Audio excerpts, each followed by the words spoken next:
Você já parou para pensar o que faz você ser você?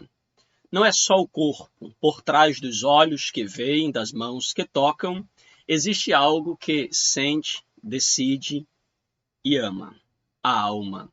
A alma é o território mais profundo do ser humano, onde nascem os pensamentos, os sonhos e também as feridas. É ali que o céu e a terra se encontram. Jesus disse: Não temais os que matam o corpo, mas não podem matar a alma. Ou seja, o corpo é temporário, mas a alma é eterna. Por isso, meus queridos irmãos, cuidar da alma é muito mais do que um conselho, é um chamado de Deus. É escolher viver uma fé saudável, com emoções curadas e um coração alinhado à vontade eterna de Deus. Hoje nós iremos entender o que é a alma, por que ela é imortal e como podemos mantê-la viva diante de um mundo que insiste em matá-la com o pecado, a pressa e o vazio. Prepare-se, porque Deus quer restaurar a sua alma. Inscreva no nosso canal, curta o vídeo e compartilhe esse estudo com os seus irmãos em Cristo Jesus. E claro, se você puder também, inscreva no nosso canal, curta, compartilhe e marque os seus amigos. Marque aquela pessoa que ama a escola bíblica dominical tanto quanto você. AD Ministério Verdade e Vida e EBD Explicada 2.0. A EBD que transforma vidas. Meus queridos irmãos, hoje nós iremos para a lição de número 5. E na lição de hoje, nós iremos então estar falando sobre a alma, a natureza imaterial do ser humano. A lição desse trimestre trata do corpo, da alma e do espírito, tendo uma visão completa do ser humano. E hoje, mais em especial, iremos abordar a questão da alma. Na primeira lição, nós falamos em especial sobre a tricotomia, o corpo, alma e espírito.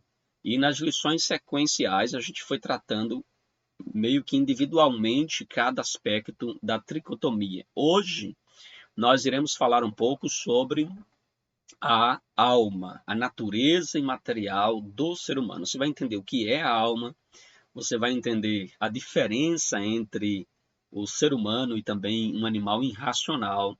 Você vai entender também a importância de conhecer o que a Bíblia, a antropologia bíblica fala a respeito da alma, para que nós possamos fazer uma diferença daquilo que as teorias seculares, as teorias filosóficas, elas entendem com relação à alma. Então é importante que a gente entenda a perspectiva bíblica. Obviamente que a gente não vai se ater a se aprofundar nas concepções da alma segundo as visões seculares, mas precisamos conhecer bem a doutrina bíblica para refutar essas teorias que surgem ao longo dos anos e que é um confronto muitas vezes direto à verdade bíblica, a palavra de Deus revelada para nós, tá bom? Então é com muita alegria que eu quero trazer para você esta aula e meu desejo é que você possa crescer grandemente na poderosa palavra de Deus. E lembrando aos irmãos que para estudar a lição é importante que você tenha uma Bíblia, que você tenha aí um papel, uma caneta, um lápis e a sua lição, claro, se possível. É importante que você se disponha desses materiais para que a gente possa fazer um estudo, fazer aqui uma análise de alguns textos e da palavra de Deus e assim juntos, irmãos, crescermos na graça e no conhecimento que é em Cristo Jesus, tá bom? Então nós contamos com a sua participação aqui conosco. Queridos irmãos, a lição de hoje tem como texto áureo e como verdade prática. Se você puder, aí abra a sua lição agora ou acompanhe a leitura. E se você tem Bíblia, abra também a sua Bíblia. Obviamente, se você não tem a lição, você vai abrir a sua Bíblia para nós prosseguirmos com a leitura do texto áureo, que diz assim: E não temais os que matam o corpo, e não podem matar a alma. Temei antes aquele que pode fazer perecer no inferno a alma e o corpo. Olha que palavra poderosa, palavra forte, ensinada aqui por Jesus. No nosso texto áureo, nós percebemos que há uma distinção muito clara entre corpo e alma. E Jesus fala que nós devemos temer aquele que tem poder tanto sobre o corpo como sobre a alma, aquele que dá destino, assim conforme a nossa fé, a nossa crença ou a nossa confiança em Jesus. E aí nós temos então Jesus falando que devemos temer não aquele que pode fazer algum mal ao nosso corpo físico, mas sim aquele que de fato tem poder sobre a nossa alma. E aí ele diz: não temais os que matam o corpo e não podem matar a alma. Aqui Jesus deixa uma palavra muito importante, a gente vai se aprofundar mais sobre isso no nosso segundo ponto, mas aqui Jesus está pontuando, queridos, que os homens, eles podem até prejudicar o nosso corpo, eles podem atingir o nosso corpo, mas eles não podem atingir o nosso destino final. Não pode atingir a nossa alma, que é a parte imaterial do homem e eterna do homem. E a gente vai adentrar mais sobre isso no corpo da nossa lição, tá bom?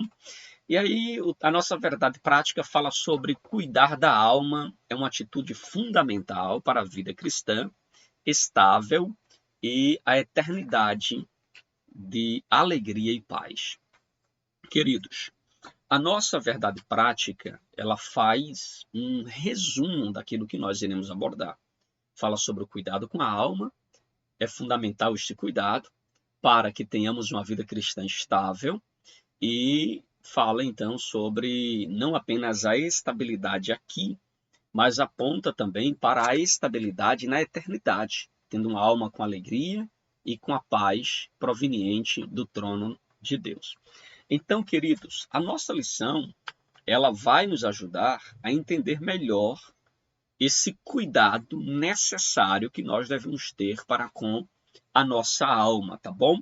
Então, vamos aqui avançando para a nossa leitura bíblica em classe. Eu quero chamar agora a sua atenção para esta leitura bíblica, que se encontra no livro do Gênesis, capítulo de número 1, verso de número 27 e 28.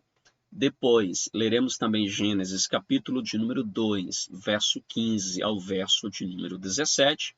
E, por fim, vamos ler também Mateus, capítulo 10, verso 28, que foi a leitura do nosso texto áureo, tá bom? Então, prosseguimos assim com a nossa leitura, que diz assim a palavra de Deus. Gênesis, capítulo 1, verso 27 e 28. E criou Deus o homem à sua imagem. A imagem de Deus o criou, macho e fêmea os criou. Verso 28. E Deus os abençoou e lhe disse, frutificai, multiplicai-vos e enchei a terra, sujeitai-a, dominai-a sobre os peixes do mar e sobre as aves do céu, e sobre todo animal que se move sobre a terra. Gênesis capítulo 2, versículo de número 15 ao verso 17, diz assim: E tomou o Senhor Deus o homem e pôs no jardim do Éden para o lavrar e o guardar.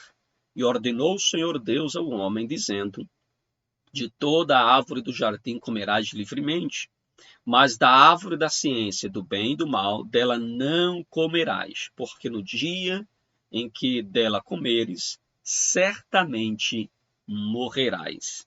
Mateus capítulo 28, verso de número... Mateus capítulo 10, verso 28, diz assim: E não temais os que matam o corpo e não podem matar a alma, temei antes aquele que pode fazer perecer no inferno a alma e o corpo.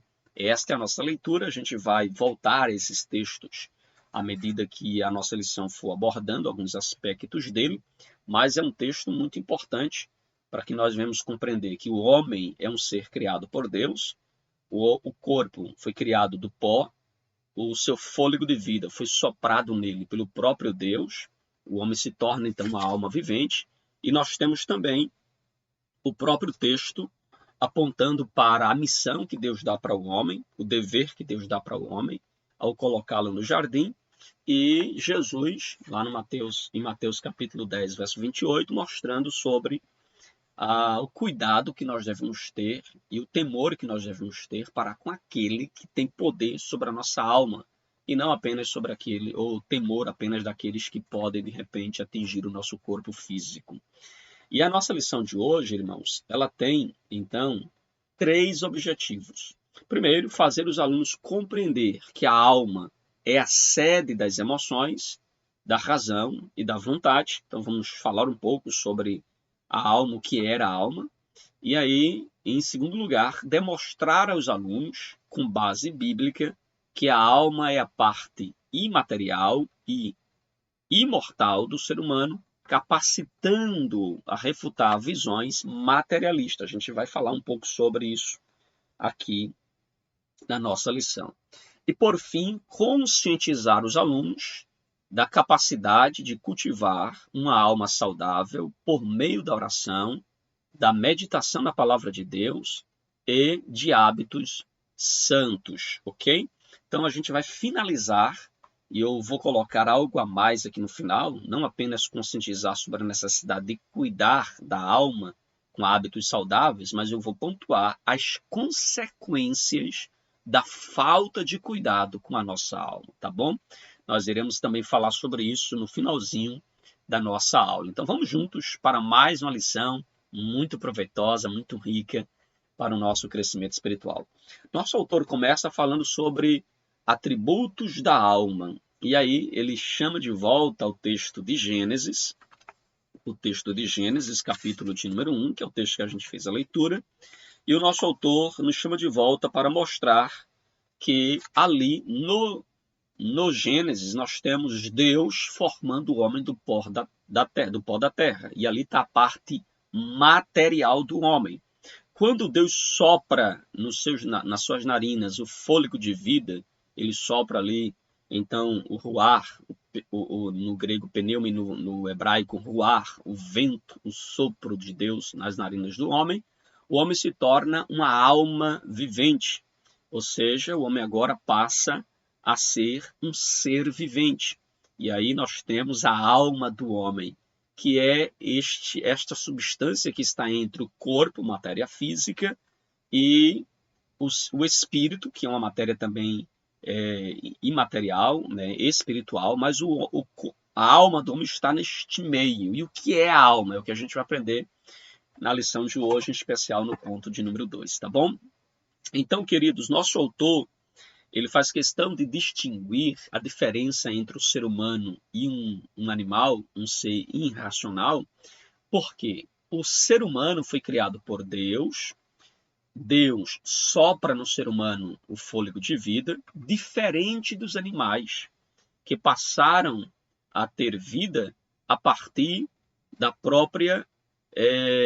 do próprio ciclo natural da criação de Deus, quando Deus disse que a terra produzisse, então, as plantas, os animais, e aí você vê essa criação de Deus sendo formada a partir desta ordem de Deus, e Deus não sopra neles a alma, né, ou não sopra nele o ruar, o vento, o sopro de Deus não é colocado nos animais para que eles se tornem alma viventes. Então, o animal, sim, irmãos, é um ser, né, que tem apenas corpo e existência apenas enquanto esse corpo vive. Morreu, acabou, não tem alma. Não haverá animais no céu, tá bom? Não haverá animais na eternidade, embora a gente possa ter pessoas que amam os animais, que gostam dos animais. Eu, particularmente, gosto muito também dos animais, mas é importante entendermos que esse relacionamento com eles, esse carinho, esse apego, se restringe apenas a esta vida, tá bom? Então, queridos, o homem é um ser pessoal, criado à imagem de Deus, com autoconsciência, com autodeterminação, e aí a gente percebe a imagem de Deus impressa no homem. A imagem de Deus no homem não é uma imagem física, a semelhança de Deus no homem não é uma semelhança física, mas é esta semelhança que está diretamente ligada aos atributos divinos comunicados ao ser humano, que são os atributos comunicáveis de Deus ao ser humano, capacidade de pensar, de raciocinar, de amar, de justiça, de misericórdia. Tudo são atributos de Deus que foi compartilhado também com o ser humano. O Criador fez o seu representante, dando-lhe a ele o poder de governo, dizendo a eles que podiam governar e guardar a terra. E a gente vê uma um texto que esclarece também isso lá no Salmo 8, verso 3 ao verso 6. E Deus ordenou que ele dominasse a terra e sujeitasse a terra. A gente vê que Adão foi um ser humano criado e um ser humano super inteligente, um ser humano perfeito, criado pelo Deus perfeito. E a gente percebe que Adão ele vai receber esta missão dada por Deus, a sua capacidade de administração, que mostra o intelecto de Adão. Nós temos também a capacidade de discernir entre o certo e o errado, que mostra ali também a alma, né, na alma de Adão aí a capacidade de vontade, de volição. E nós temos também a parte afetiva, que fala dos sentimentos de Adão, que é a sua relação ali com Eva, quando Deus criou então a mulher, e aí você vê Adão tendo satisfação em Eva, Adão se alegrando com Eva, o que mostra a capacidade afetiva de Adão no seu relacionamento com Eva. E aí nós temos ainda, o nosso autor pontuando, entre o espírito e o corpo. E aqui nós temos o espírito, a alma e o corpo.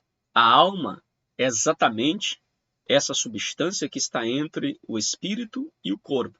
E a alma, ela é a sede das emoções, do pensamento, do intelecto.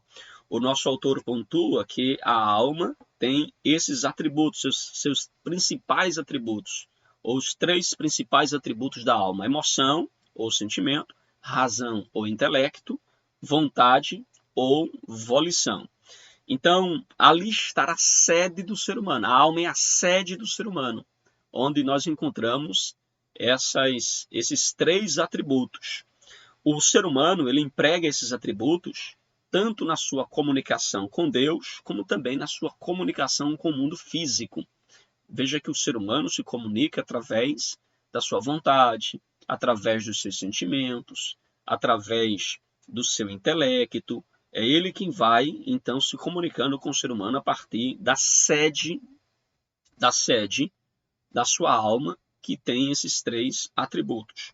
E o homem se comunica com Deus através da alma, que faz esse contato com o espírito que está em contato com Deus, o espírito humano, em contato com o espírito de Deus.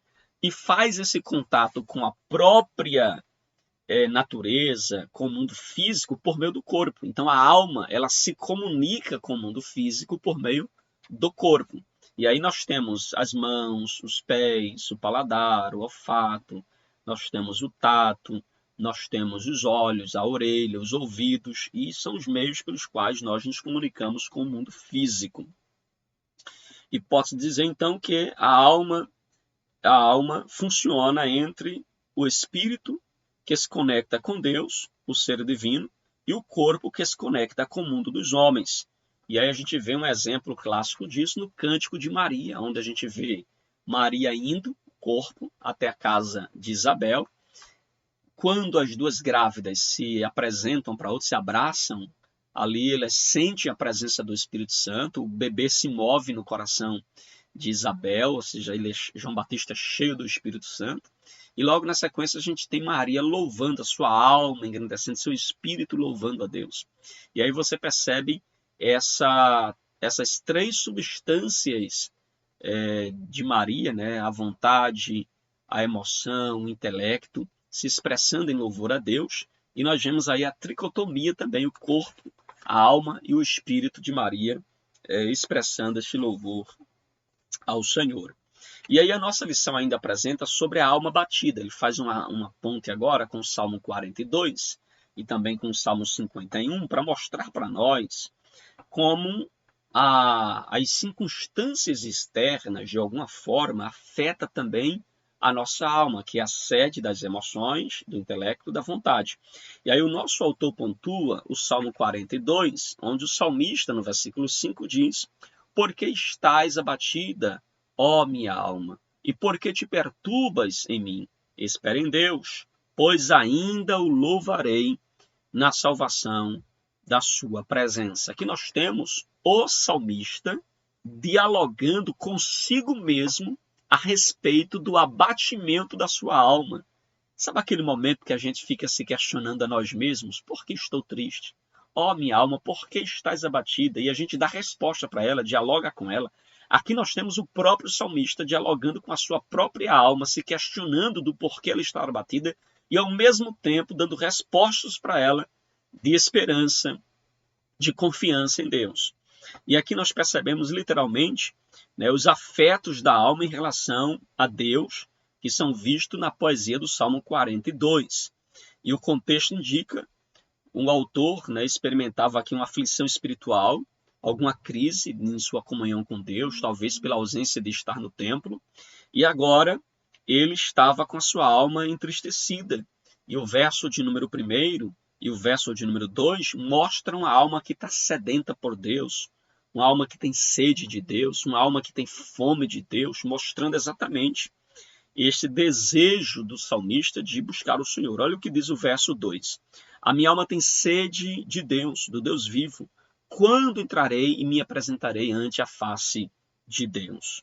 E aí nós temos também o Salmo de número 84, versículo 2, que ilustra também essa função da alma, dessa busca por Deus, dessa fome por Deus, como o próprio salmista vai declarar no Salmo 84, versículo 2, o seu anseio de estar na casa do Senhor, o qual ele vai dizer mais na frente que mais vale um dia na casa do Senhor do que 1000 em qualquer outro lugar.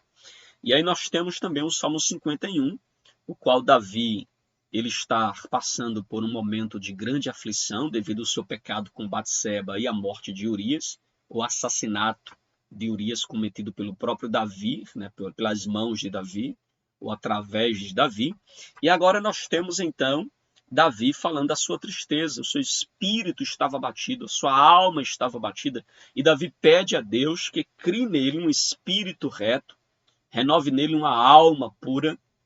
E aí a gente percebe então este anseio por um espírito reto, voluntário e renovado, que devolveria para ele a alegria e integralidade do seu ser. E aí a gente percebe, irmãos, que o pecado, a gente vai falar mais sobre isso lá no final, o pecado, as aflições da vida afetaram a alma de Davi, deixando-o abatido, deixando-o em angústia. E a gente vai falar mais sobre isso mais na frente. E aí a gente conclui esse primeiro ponto falando sobre atributos da alma. A sinopse do nosso ponto 1 diz: a alma é a sede das emoções, da razão e da vontade, expressando a personalidade humana criada à imagem de Deus. Alguma pergunta, queridos, até aqui? Tranquilos? Deu para compreender um pouco sobre os atributos da alma? Tranquilos? Podemos avançar? Então, no nosso segundo ponto, que fala sobre a natureza da alma, e vai dar uma ênfase aí na imaterialidade e na imortalidade da alma. E aí o nosso autor começa fazendo uma distinção de substâncias, a distinção entre o corpo e a alma.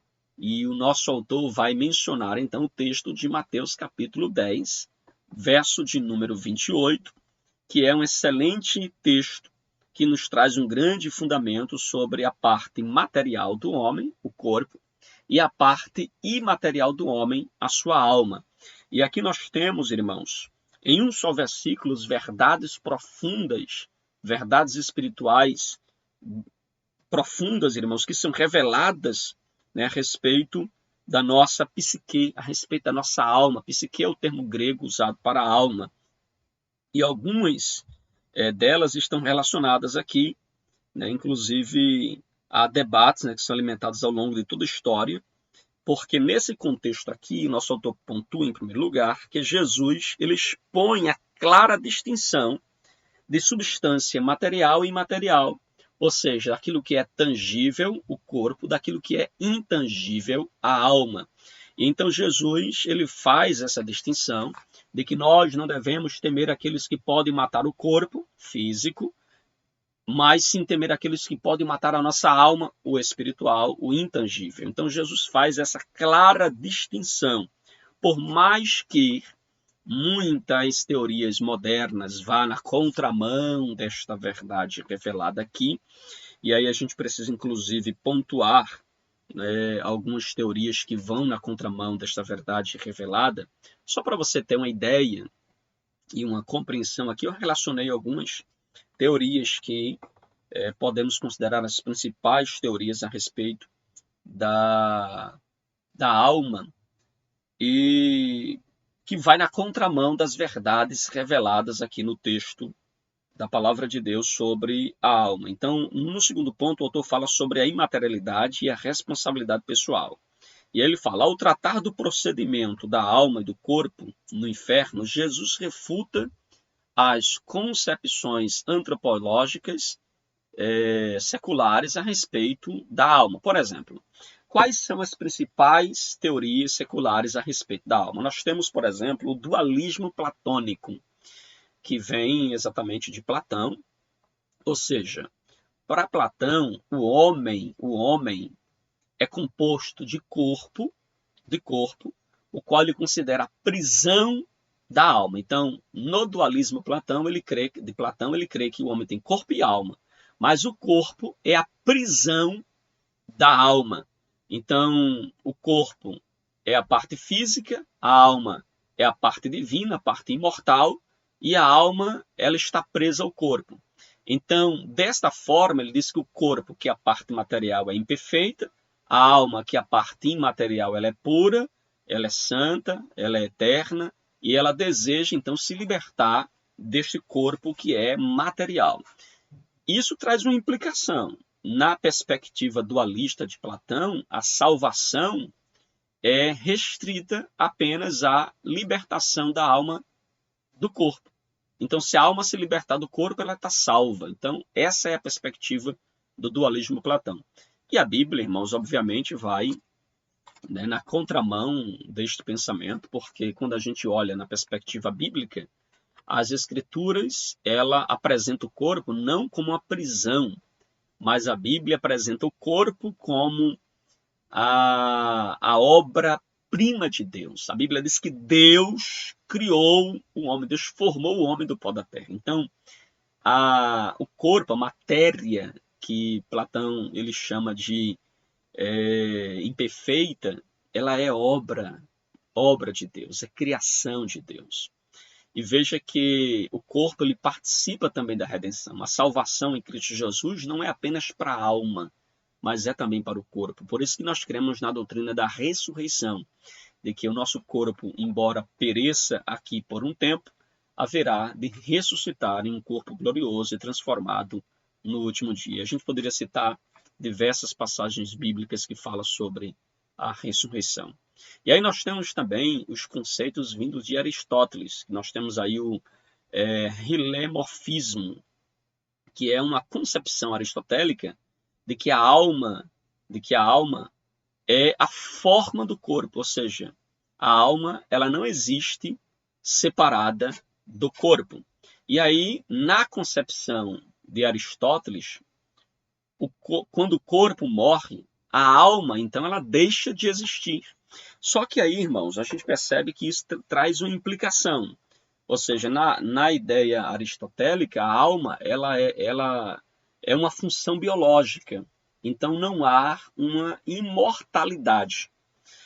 E aí, quando a gente vai para a perspectiva bíblica, a gente percebe que a Bíblia ela defende a imortalidade da alma, ok? Enquanto nessa perspectiva a alma ela se acaba com o corpo, ela se finda com o corpo, a Bíblia fala da imortalidade da alma, tanto no Antigo como no Novo Testamento.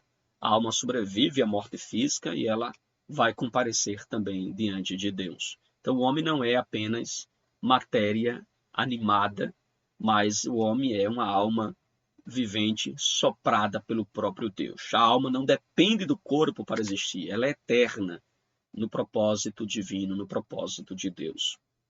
Uma outra visão também a respeito da alma é a visão materialista, ou a visão também chamada de fisicalismo moderno, que tem aí vários defensores, entre eles Karl Marx, Freud e outros que vão defender também essa visão.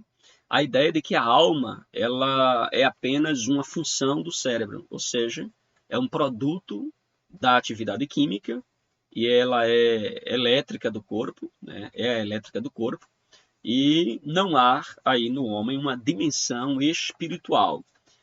Isso implica de que se isto fosse verdade, ou seja, nega a existência do espírito e nega a existência da vida após a morte. O homem é apenas uma matéria pensante, é apenas algo,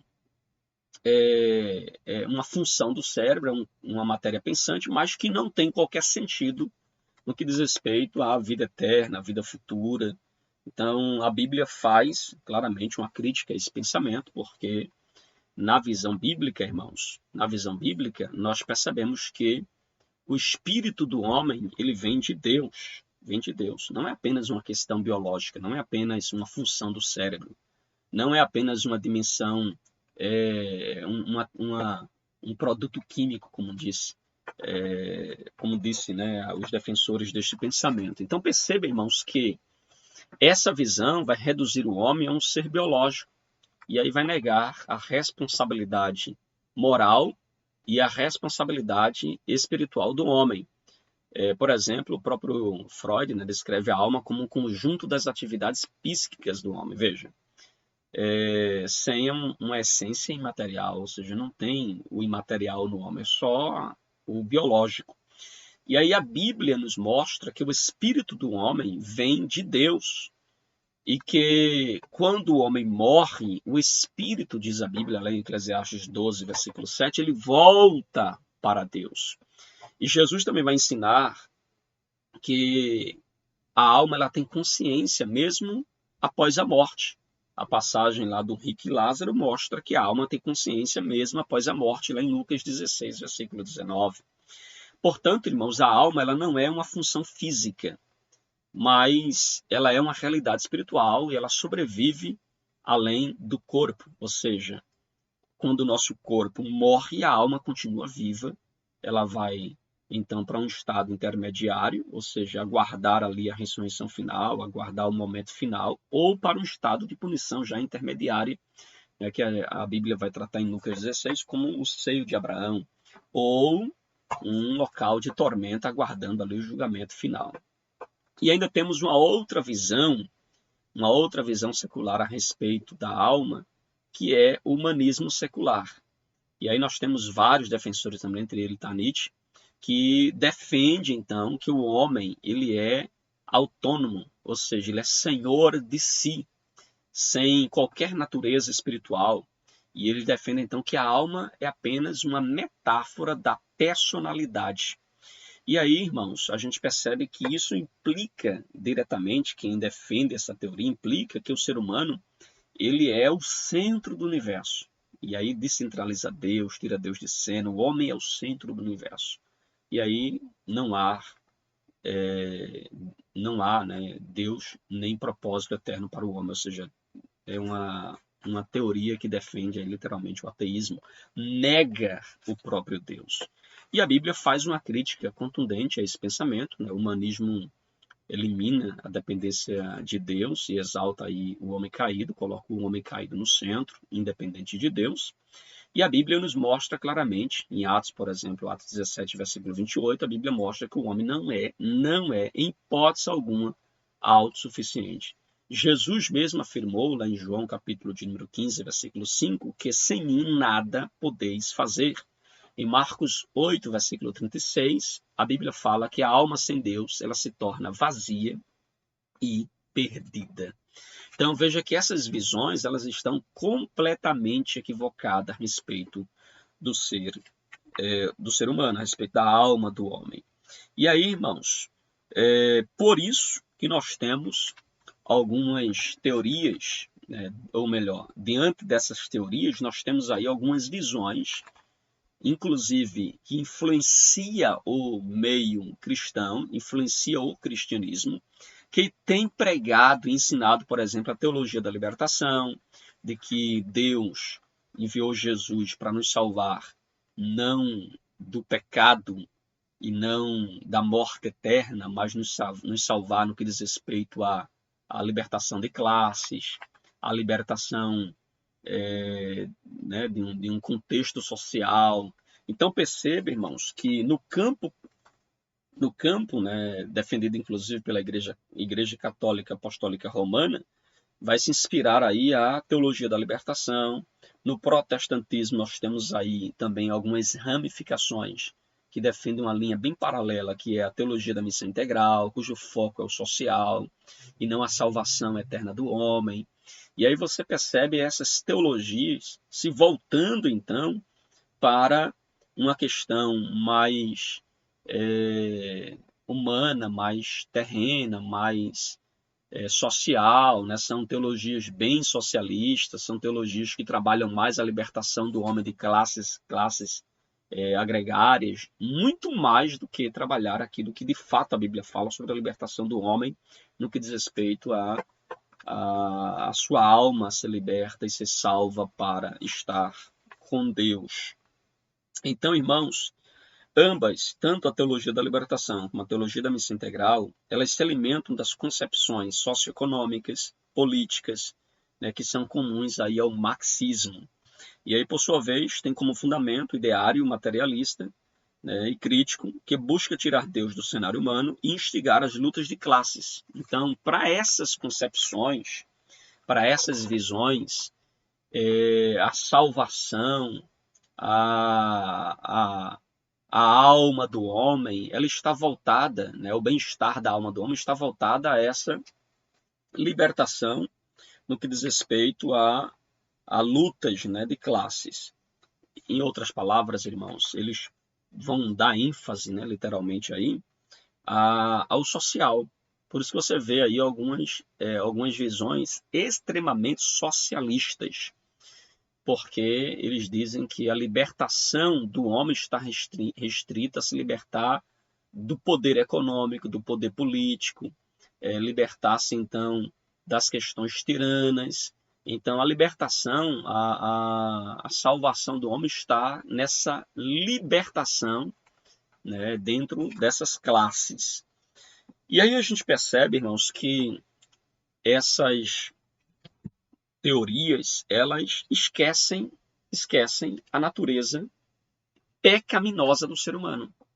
Elas não olham para o ser humano como um pecador individual. Vai olhar para o ser humano, ou melhor, vai olhar para a sociedade como um produto natural de um pecado coletivo, de uma falha coletiva, de um sistema político coletivo, de um sistema econômico coletivo, mas nunca olhar nesse aspecto individual, né? Nesse aspecto de que o homem é um pecador individualmente, que nós estamos vivendo a sociedade do jeito que está exatamente por causa desta pecaminosidade do homem.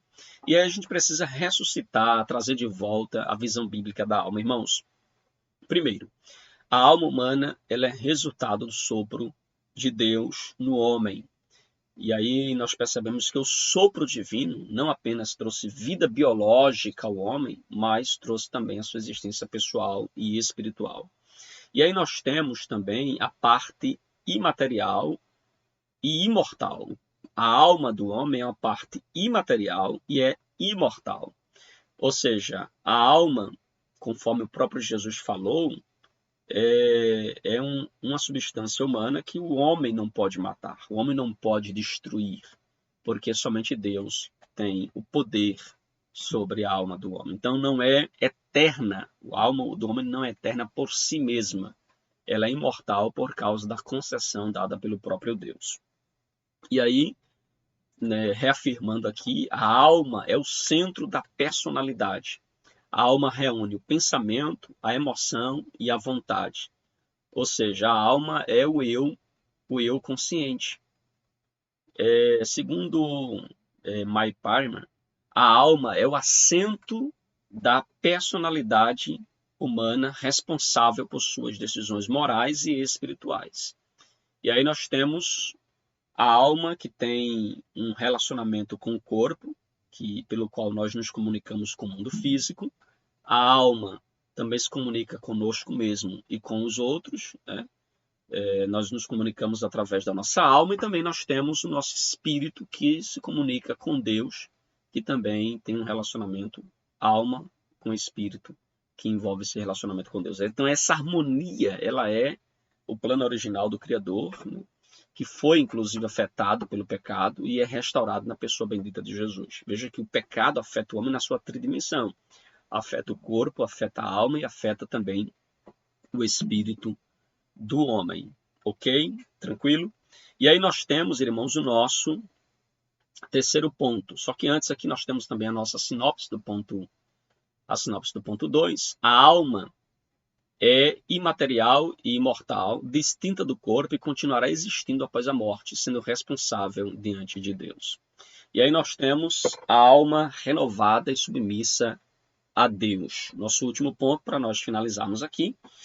A alma renovada e submissa a Deus, nosso autor pontua aqui a edificação e a saúde. E aqui o nosso autor vai dar uma ênfase sobre o cuidado que nós devemos ter com a nossa alma e também sobre a edificação da nossa alma e a saúde da nossa alma. Então, ele vai trabalhar aqui esse aspecto. Irmãos, e aqui a gente pode falar sobre a importância dos cuidados que nós devemos ter para com a nossa alma. Muito bem colocada aqui pelo nosso autor, muito bem pontuada. Na perspectiva bíblica, nós devemos cuidar da alma, tá certo? E a gente pode aqui listar alguns cuidados que nós podemos ter para com a nossa alma. O primeiro cuidado com a nossa alma está em alimentar a nossa alma. Pastor, e qual é o alimento para a nossa alma? Segundo o Salmo 19, versículo 7, a Bíblia diz que a lei do Senhor é perfeita e restaura a alma. Então veja, a lei do Senhor ela é perfeita e restaura a alma. Aqui o autor está dizendo que as Escrituras, ele é o alimento da alma, é o que dá vigor para a alma. Então a falta de meditação, a falta de obediência espiritual leva o ser humano ao esvaziamento interior, leva o ser humano ao esvaziamento na sua alma.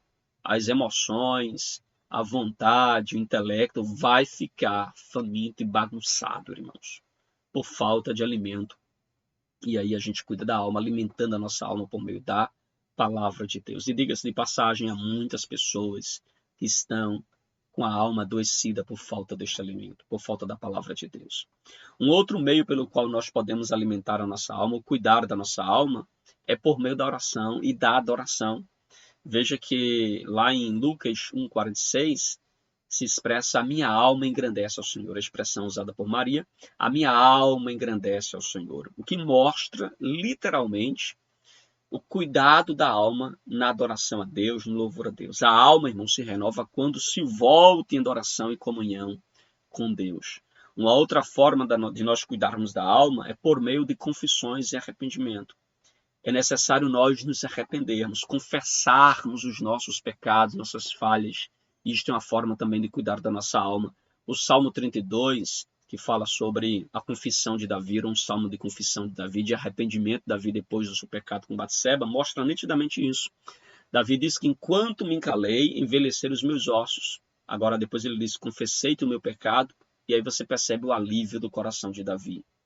Ou seja, a culpa, quando não é tratada, ela adoece a alma, que vai adoecer o corpo. Então veja a importância de você cuidar da sua alma, se arrependendo, pedindo perdão, se reconciliando com Deus e com os seus irmãos. E por fim, irmãos, um outro cuidado que nós devemos ter com a nossa alma é o descanso espiritual. E como é que nós descansamos espiritualmente? O próprio Jesus, em Mateus capítulo de número 11, versículo de número 29, ele diz: se aprender de mim, que sou manso e humilde de coração, não foi assim? Mas ele fala também que a nossa alma encontrará descanso nele, irmãos. Amém? A nossa alma encontrará descanso em Jesus. Então, irmãos, Jesus é o único que oferece descanso verdadeiro para a nossa alma. Então, que possamos descansar na pessoa bendita de Jesus. E aí, claro, irmãos, a falta de cuidado com a nossa alma, a falta de purificação, de renovação, de entrega da nossa alma a Deus, e aí o inverso disso será o quê? Uma entrega da nossa alma a pensamentos pervertidos, a desejos impuros, perversos, a intenções e inclinações malignas, como conta o nosso autor. E aí a Bíblia fala da necessidade de nós renovarmos a nossa alma, conforme eu mencionei para os irmãos, com esse cuidado com a alma. Mas quando a gente não tem esse cuidado com a alma, sabe o que vai acontecer, irmãos? Pecados não confessados, por exemplo, né? A falta de cuidado, olha aí. Pecados não confessados, qual a consequência? O ser humano vai viver em culpas, tormentos espirituais, como Davi viveu no Salmo 32. A falta de cuidado com a alma vai levar a um distanciamento de Deus, ou seja, você vai ficar distante do Senhor, longe da presença de Deus. Se houver sensibilidade no seu coração, você fará feito o salmista no Salmo 42. Sua alma terá sede de Deus, secura de Deus, mas estará em desespero por Deus. Ou ficará em desespero pela ausência de Deus. Agora, irmãos, a falta de cuidado com a alma também leva à falta de oração e à falta de leitura da palavra. Quando você não lê a palavra, não ora, isso mostra seu descuido com a sua alma. E aí a mente fica confusa, a mente fica desestabilizada, a fé fica enfraquecida.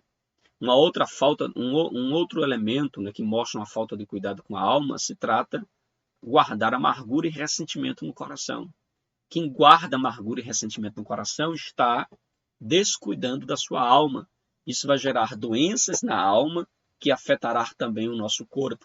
O que tem de pessoas hoje com doenças chamadas de doenças psicossomáticas, doenças da alma que têm afetado o espírito, irmãos, ou melhor, doenças da alma e do espírito que têm afetado o corpo, é uma imensa quantidade de pessoas que passam por isso.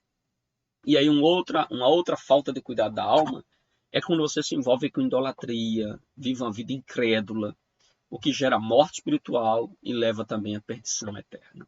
Então, meus irmãos, a alma humana, ela não é uma abstração filosófica, nem é um produto da biologia. Ela é a centelha da vida de Deus no homem. Ou seja, a Bíblia revela que a alma ela é valiosa, ela é responsável diante de Deus, ela necessita de redenção, de salvação. Então, cuidar da alma é você cultivar intimidade com o Senhor, é você manter o seu coração limpo, é manter a sua mente firmada na verdade, como diz o próprio Agostinho. Ele disse que a nossa alma estará inquieta enquanto não encontrar ou enquanto não descansar em ti. Então a nossa alma só encontrará o verdadeiro descanso, a verdadeira paz, quando ela repousar no Senhor, repousar em Deus. Então, irmãos, olha a necessidade do nosso cuidado para com a nossa alma. Amém, meus irmãos? E aí nós temos, nosso autor pontuando aqui na sinopse do ponto 3, a alma precisa ser purificada e renovada continuamente para viver em comunhão e santidade com Deus e com a vontade divina. Amém? Então, irmãos, é necessário purificação, é necessário renovação, é necessário santidade para que a gente tenha comunhão com Deus e andemos, então, conforme a vontade divina. Amém, queridos? E aí nós temos essa frase final que eu coloquei aqui, cuidar da alma é você proteger o que Deus fez de eterno dentro de você. Cuidar da alma é você cuidar do que Deus fez de eterno dentro de você. Guarde sua alma, proteja ela. Alimente a sua alma da palavra de Deus. Alimente a sua alma das Escrituras. Amém, queridos? Que Deus em Cristo aplique poderosamente essa palavra em nossos corações, tá bom? Muito cuidado com as ideias materialistas, humanistas, sobre a alma que tem afetado, influenciado muito a igreja atualmente, e a gente precisa se apegar ao que diz as Escrituras e cuidar da nossa alma segundo as Escrituras, tá bom, queridos? Que Deus em Cristo nos ajude, que Deus em Cristo nos abençoe, em nome de Jesus. Meus queridos e amados irmãos, chegamos ao finalzinho de mais uma aula aqui do seu canal EBD Explicada 2.0. Que Deus em Cristo abençoe sua vida. Minha gratidão por você ter ficado conosco até aqui e que Deus continue te iluminando e que você tenha uma aula excelente para a glória de Deus, tá bom? Um abraço para você e até a nossa próxima pré-aula aqui do nosso canal EBD Explicada 2.0. Fica na paz, que Deus te abençoe, em nome de Jesus.